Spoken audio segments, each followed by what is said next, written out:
Tuition সেন্টারের পক্ষ থেকে সমস্ত ছাত্রছাত্রীদের বিশেষ করে এখন যাদের প্রথম সেমিস্টারের পরীক্ষা শুরু হয়েছে তাদেরকে শুভেচ্ছা বার্তা জ্ঞাপন করছেন।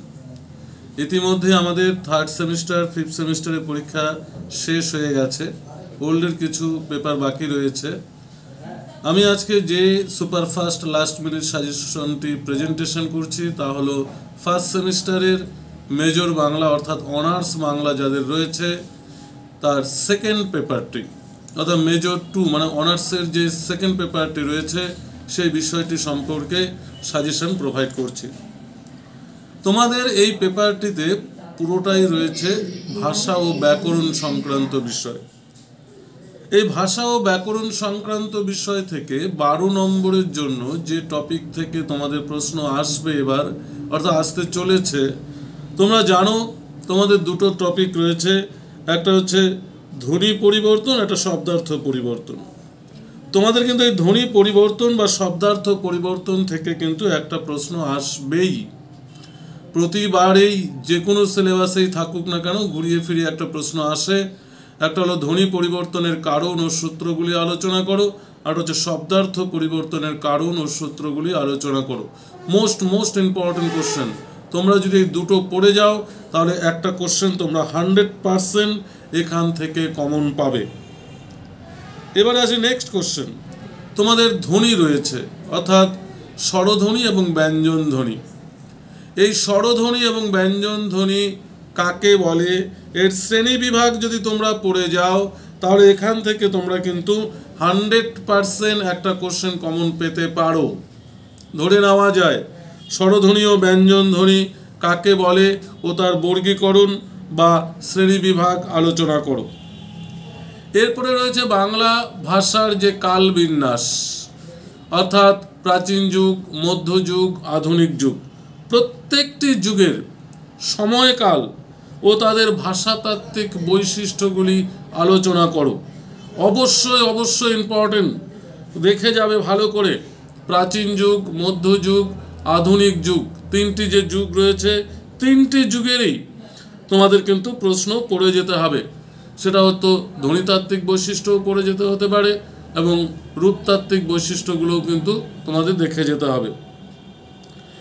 তাহলে আমরা এছাড়া আমাদের আর দরকার নেই, আমাদের দুটো প্রশ্ন দিতে হয় 12 নম্বরের জন্য।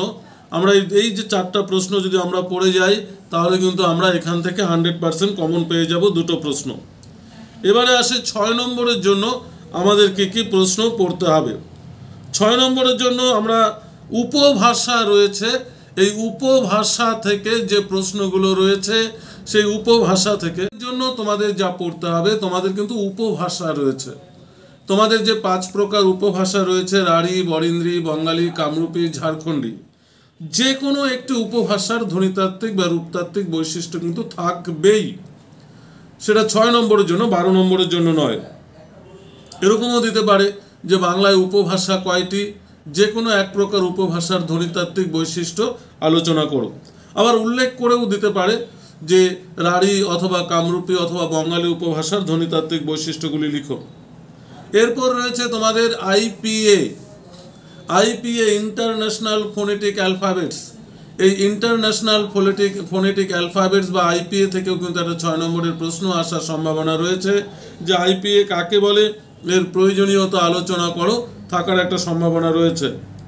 তারপর ধরো সর্বনাম কাকে বলে, বাংলা ব্যাকরণের পার্টে আমরা চলে যাই যে সর্বনাম কাকে বলে, সর্বনাম কত প্রকার কি, বিশেষণ কাকে বলে, বিশেষণ কত প্রকার কি, অর্থাৎ বিশেষণের শ্রেণী বিভাগ আলোচনা করো।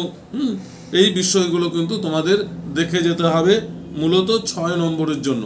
উপভাষা থেকে একটা প্রশ্ন থাকবেই, তোমাদের 6-এর জন্য দুটো প্রশ্ন দিতে হয়। উপভাষা ভালো করে পড়ে যাও, উপভাষা থেকে একটা প্রশ্ন কমন পাবে। আর ব্যাকরণ থেকে পদের যে 5টি ভাগ রয়েছে বিশেষ্য, বিশেষণ, সর্বনাম, অব্যয়, ক্রিয়া, এই 5টা ভাগ যদি দেখে যাও তাহলে তোমাদের 6 নম্বরের জন্য যে দুটো প্রশ্ন দিতে হয় দুটো প্রশ্নই তোমরা এখান থেকে কমন পাবে। 1 উপভাষা, 2 হলো পদ। এই উপভাষা যেমন 5টি রয়েছে তেমনি পদেরও কিন্তু 5টি শ্রেণী বিভাগ রয়েছে। এই শ্রেণী বিভাগগুলো দেখে গেলে তোমরা এখান থেকে 6-এর দুটো প্রশ্নই তোমরা কমন পাবে। এবারে আসে 3-এর প্রশ্ন। সাধারণত 3-এর কোনো প্রশ্ন কমন হয় না, তবুও বলছি তোমাদের ভাষার ইতিহাসে যে কয়টা টিকা রয়েছে, 8টা কি 9টা টিকা রয়েছে, টিকা যদি তোমরা দেখে যাও এখান থেকে 2-3টা প্রশ্ন 100% কমন পেয়ে যাবে। টিকাগুলো ভালো করে দেখবে, লোকনিরুক্তি, মৌলিক শব্দ, যৌগিক শব্দ, নাসিক্য স্বরধ্বনি, নাসিক্য ধ্বনি, স্বরভক্তি, বিপ্রকর্ষ, বর্ণ বিপর্যয়, সমীভবন যদি তোমরা দেখে যাও তাহলে এখান থেকে 100% 3-4টা প্রশ্ন কমন পাবে, শুধুমাত্র টিকাগুলো। এবং প্রত্যেকটি বাংলা ভাষার প্রাচীন যুগের, মধ্যযুগের, আধুনিক যুগের সময়কাল এবং তাদের সাহিত্য নিদর্শন, এই দুটো টপিক তোমরা দেখে যাও। এই দুটো টপিক দেখলে এখান থেকে 3-এর কোশ্চেন, 2-এর কোশ্চেন কিন্তু তোমরা কমন পাবেই পাবে, খুব ভালো করে দেখে যাবে। এবার আমরা আসি 2-এর প্রশ্ন। 2-এর পার্টিকুলার কোনো প্রশ্ন কমন হয় না, আমি কিছু সিস্টেম বা টেকনিক বলে দিচ্ছি, টেকনিকগুলো ফলো করো, তাহলে দেখবে তোমরা 2-এর প্রশ্নও কমন পেয়ে যাবে। আমাদের প্রথম কি রয়েছে, ধ্বনি পরিবর্তন। এরকম দিতে পারে ধ্বনি পরিবর্তনের 2টি সূত্র লিখো, বা ধ্বনি পরিবর্তনের 2টি কারণ লিখো। ধরো শব্দার্থ পরিবর্তন, শব্দার্থ পরিবর্তনের কারণ লিখো বা 2টি সূত্র লিখো।